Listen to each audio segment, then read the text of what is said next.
Hi guys, rainy Monday. So madalas na ang pag-ulan dito guys.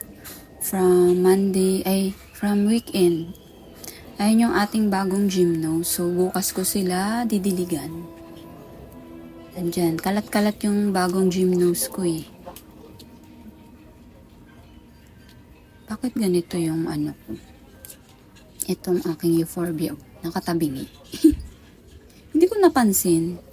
Baka kasi naripat ko to ng gabi eh. Ayan oh. Nakahiga. At ngayon ko lang napansin. Ano ba yan?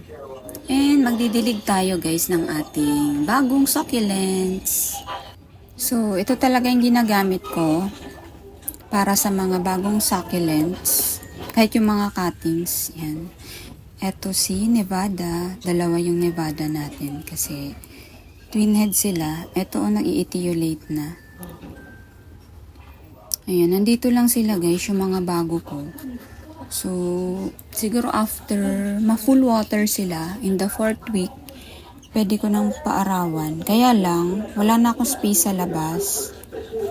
Kaya, makikisuyo ako sa sister ko.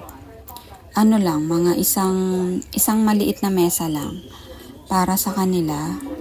Habang wala pa yung taas natin kasi mamumutla talaga sila.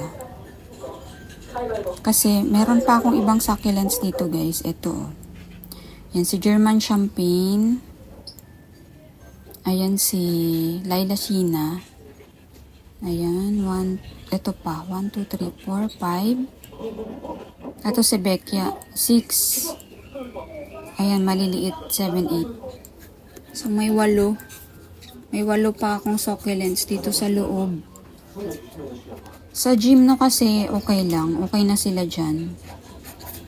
Kaya-kaya pa nila dyan. Wala na. Ano pa naman, makulay pa rin sila. Euphorbias natin, mukhang kakayanin pa nila.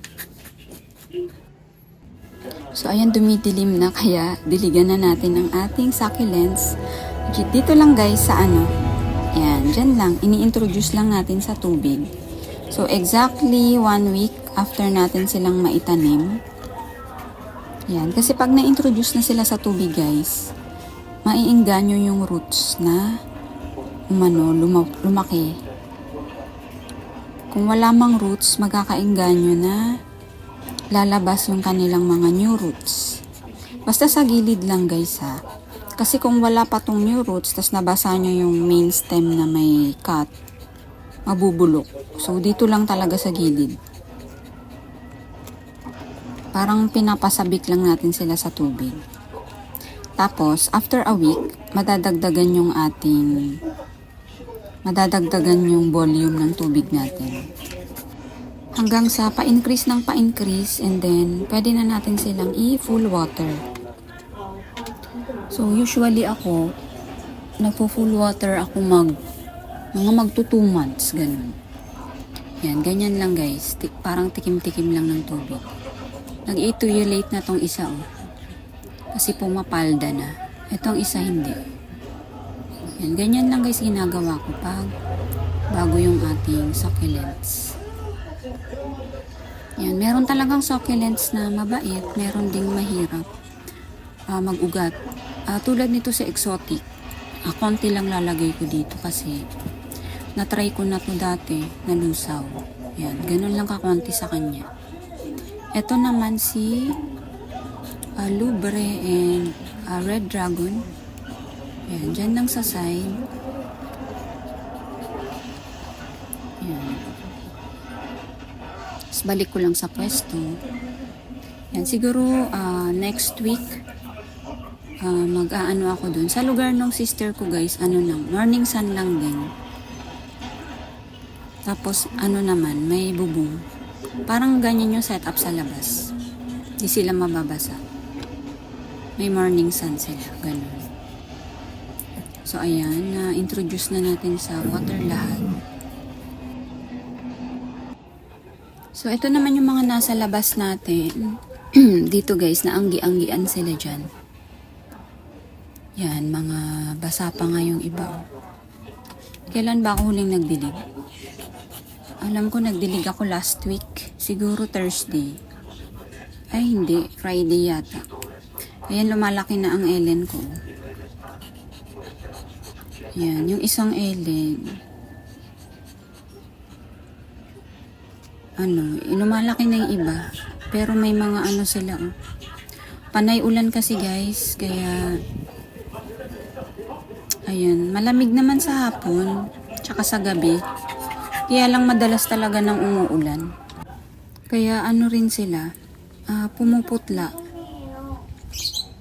Yan, ito yung mga agave ko. Itong agave ko na Kishukan non-bar, tingnan nyo. Nakababa siya. Ito naman yung may bar ko. So ayan, tingin ko kulang siya sa araw. Ayan si Purple Delight natin. Basang-basa yan. Pero caring-caring niya. Ayan sila. So parang ganito yung pwesto sa sister ko.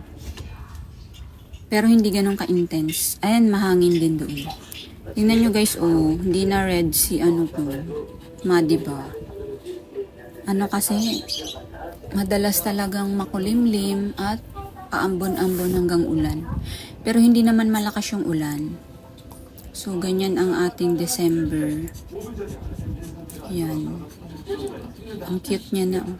Alam nyo ba guys, itong aking, pangalan ito. Orange Monroe to mukhang deads na. Ito si Resri, tignan nyo, 2 na lang natira. May inalis ako dyan, nag-dry Meron pa ba dito? Ay, hindi, wala. Joyce Tolok yun. So, ito na lang nga ang Resri ko. So, nalanta na yung iba. Diba, ang medyo lush na siya noon. Nirepat ko. Ayun yung nangyari. So, okay lang yan. So, hindi ganun yung ating amihan ngayon.